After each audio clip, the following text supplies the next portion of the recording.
Welcome to my channel. In this video I'm going to give you an inside look at what I eat in a week.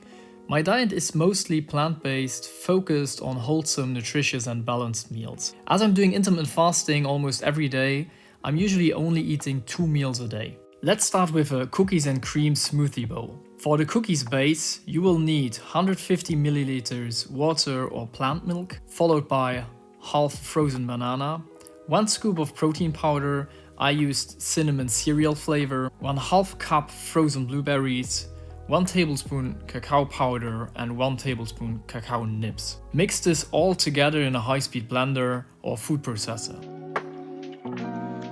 Now for the cream base, you will need 1/2 cup plant-based yogurt, 1/4 cup cream cheese, 3 cups cauliflower, and again mix it together in a high-speed blender. Then mix the cookies base with the cream base and enjoy this plant-based breakfast or lunch.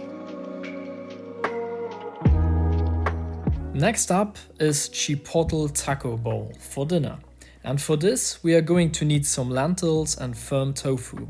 So while the rice is cooking, I'm crumbling the tofu in a pan together with the drained lentils, some garlic and a splash of olive oil.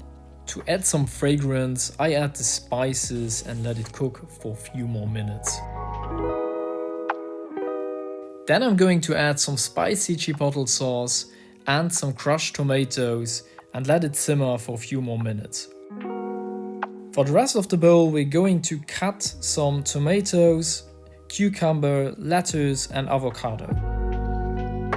And to make it a little bit more special, I'm going to add some vegan sour cream.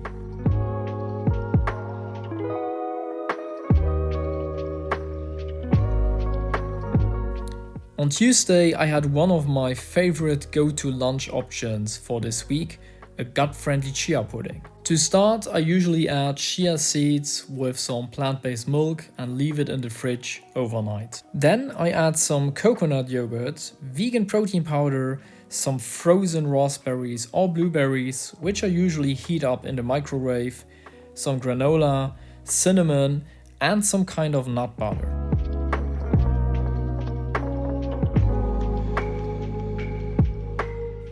For dinner, I made some homemade fresh summer rolls served with a creamy peanut dipping sauce. The recipe is actually quite simple. Cut a block of tofu into stripes and fry it in a pan with some olive oil. Then add some spring onions. In the meantime, cook the rice noodles. Then we're going to make the peanut sauce. Add some peanut butter combined with soy sauce, rice vinegar, some sesame oil, some lime juice, and a bit of water. Then stir it up. Now for the tricky part.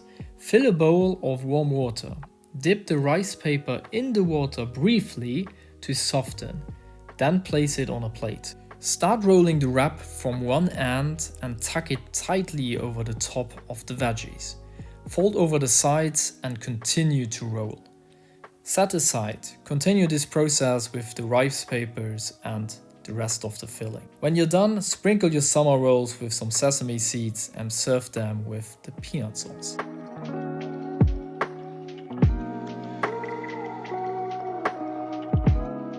The next recipe is perfect if you're having trouble eating all your bananas. So this is going to be banana bread. Preheat the oven to 180 degrees Celsius. Mash the bananas. Set aside a few slices though for the topping. Mix all the liquid ingredients in a separate bowl. Banana puree, coconut oil, vinegar and plant milk. Then add the dry ingredients. And be sure to mix everything well.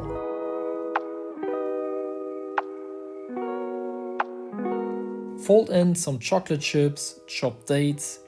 Then pour the batter into a lined loaf and decorate it with some banana slices.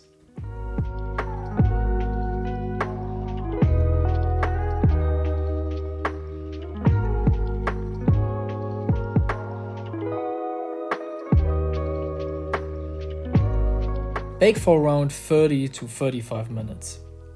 Let cool, slice it up and enjoy with some peanut butter. Next up is a one-pot tomato pasta. First, cut a few garlic cloves, some fresh tomatoes, and a few dried tomatoes.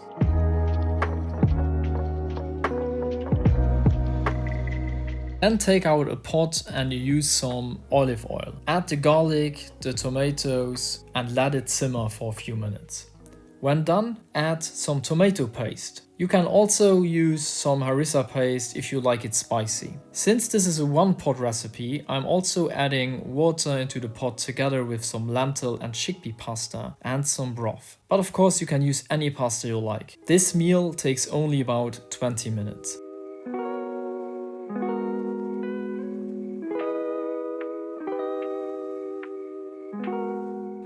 On Thursday, I made again the overnight chia pudding, top dipped with some other ingredients like almond butter and some dark chocolate.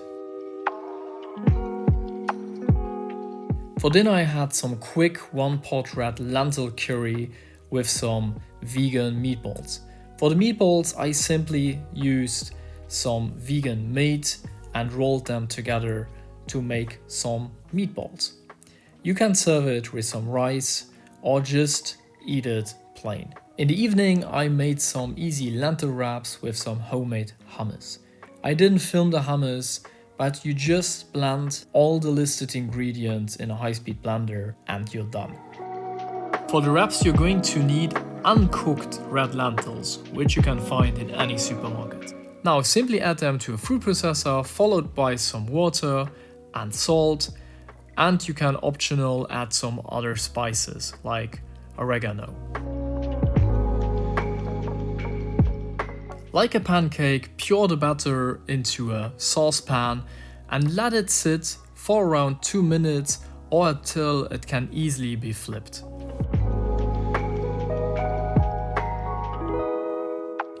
The wraps are really easy and amazing because they are packed with protein and full of nutrients.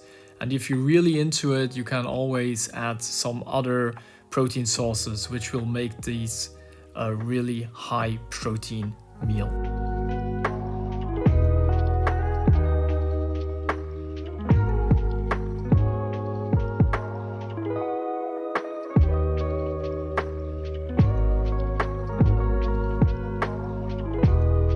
Stephanie and I, we love us some sushi, that's why we made a self-made salmon poke bowl.